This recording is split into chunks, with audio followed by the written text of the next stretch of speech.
Landlords across the country are moving away from the Section 8 program, and one landlord in Oklahoma explains why less landlords want to deal with the government bureaucracy.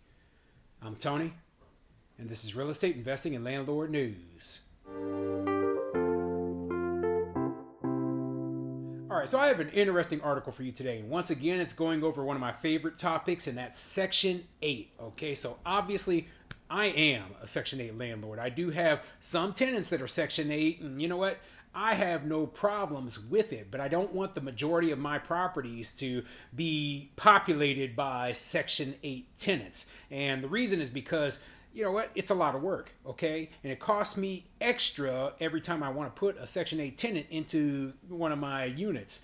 So, you know what? I had a inspection, about a year ago so that I could have a new tenant put into one of my units, and, it ended up costing me over $1,000 in things that I had to repair for that unit before the tenant could move in. And it took more than 6 weeks before I got my first rental payment from the Section 8 program, which is like the Kansas City Housing Authority, right? So, you know what? It's a pain in the butt. And I understand why a lot of landlords just don't want to deal with it. But you know what? I said, oh, you know what? I'm going to go ahead. I'm going to take the chance. And you know what? It really wasn't worth it in the long run. I could have put another tenant in there much quicker and had a lot less issues. But, you live, you learn, it is what it is. So now I'm going out there and I'm just telling a lot of landlords that, hey, this is what you're going to have to go through. This is the cost that you're going to have to incur. And then you have to really,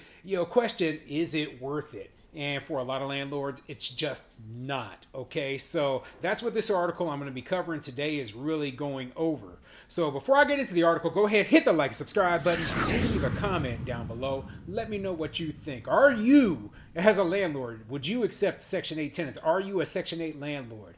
Or do you say, no way, I'm not dealing with that program. I can get all the market rate tenants I want and not have to deal with all of the other issues, I don't care either way, right?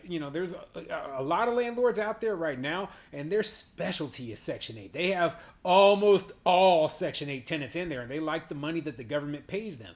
I personally, I didn't want that to be, where I became that dependent upon the government. I wanted to give Section 8 tenants a chance, but I don't want to be dependent upon them, okay? So, that it really depends on what your business model is and, what you are willing to deal with. And for the majority of landlords, it looks like Section 8 just isn't worth it, okay? So anyway, let's get into this article.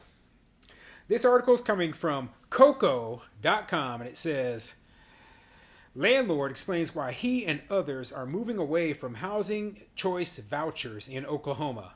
Brian Mullins with the 1907 Investment Group manages around 100 rental properties. Yeah, and a lot of people are moving away from Section 8, okay? And part of that is that the demand for rentals is so high that we can get lots of very qualified tenants and not have to deal with that program right now. So anyway, let's get into the article and see what it says. A landlord explained why he and many others are moving away from accepting housing choice vouchers in Oklahoma. Brian Mullins with the 1907 Investment Group manages around 100 rental properties. 35 of those are Section 8 eligible. Section 8 is very much in high demand, Mullins said. Mullins said the process of moving someone with a voucher into a home is slow and costly, leading some landlords to abandon the practice completely. Once landlords find a tenant to move into a unit, they must wait for a housing quality standards inspection, which can take weeks, leaving the home vacant until an inspection has passed. Yeah, and that's the exact experience that I had, okay? It was sitting there vacant for weeks. Meanwhile, if you get a market rate tenant, you might be able to get them in there like that, okay? I mean, they might be, well, I'll move in by the end of the week and, have your security deposit, first month's rent, lease signed, everything done, no inspection required. So you're like, well, which one do I really want to do? Well, you know what? That's up to the landlord, right? I saw it as, at the time, well, I'm going to give this person a chance. But you know what? A lot of landlords they're not willing to do that, okay? They only see that, hey, this is taking too long, okay? The inspection looks to see if the house and its appliances are operating as designed, making sure the unit is safe to live in. Some landlords said these inspections are too tedious, prolonging the move-in process for tenants and leaving the landlord without income for weeks. The best case scenario is it's going to be 3 weeks after we submit the voucher before they will even do an inspection to even have an opportunity to sign a lease and move in, Mullins said. Yeah, not only that, right? But, imagine if they go out there and you fail the inspection, well, they have to come back out and re-inspect the place, okay, to make sure that, you fixed all the stuff that needed to be repaired. This is what happened to me, okay? And fortunately, after they re-inspected, they didn't find anything else new. Everything was done, and then I was able to get the tenant in there. But, this is dragging out a process. It was ridiculous. The home may not pass the first inspection, so then we have to fix it and start the whole 3-week process again to schedule another inspection. Probably 3/4 of the time we're not passing on the first inspection, even if it's super minor, Mullins said. Where tenants can move into non-Section 8 housing rentals immediately, Mullins said he waits an average of 6 weeks for a tenant to move into one of his units. While he respects the purpose of the inspections, Mullins said many units fail for reasons that are not safety issues. The tenants were not able to move in at that point because one little minor thing failed, and so Section 8 stops them from moving in, Mullins said. Yeah, and what he said right there, very, very true. And just to give you an example of a very minor issue, right? I got hit for carbon monoxide detectors, and all it was a battery, okay? If the battery in your carbon monoxide detector just needs to be replaced, I don't see any reason why the tenant just can't move in and then me fix it. Okay, me go ahead, replace the battery real quick, and then the tenant's able to move in, and the place doesn't have to be re-inspected or none of that nonsense. It wasn't like my carbon monoxide detectors weren't there. It was just that the batteries were dead. Okay, because that's ridiculous in my opinion.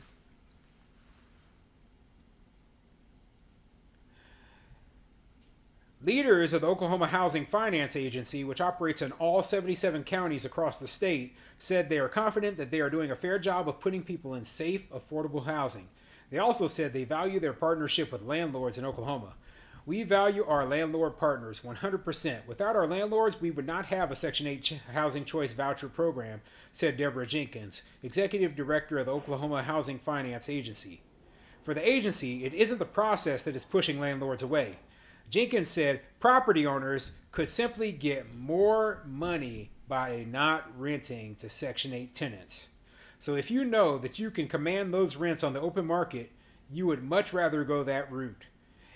I look at a unit, I like it, I pay the deposit, and I move in. Where you have all these other hoops to jump through when you're participating in the Housing Choice Voucher Program, Jenkins said. Yeah, and Jenkins is, this person, they're smart.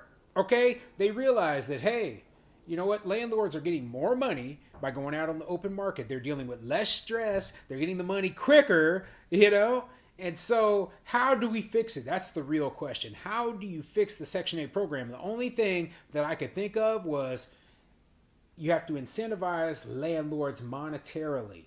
Okay, what that means is that you have to pay them higher than market rate rents. So if the rent for the market rate for that unit is, let's say, $1,000 a month, right? Well, you need to be giving a landlord like a 20% incentive, $1,200 a month, more than what the regular market rate rentals are getting.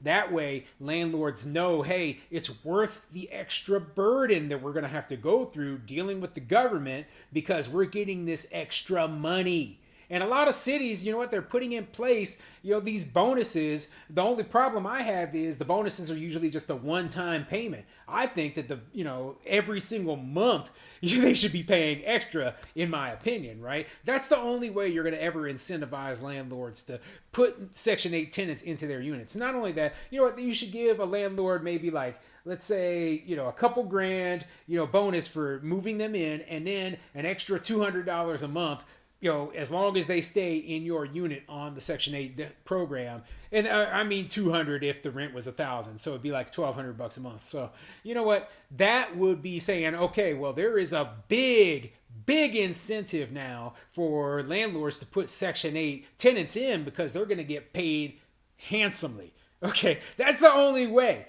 Otherwise, the only thing you're going to see is that more and more landlords are going to back out of the program. Cities are going to put in place things that try to force us to accept these tenants. We're just not going to do it. We're going to look for ways around it. You know, we're going to look for other ways to disqualify the tenants and stay within the law. And you know what? It's not going to be very helpful for the people who do need housing who have these vouchers.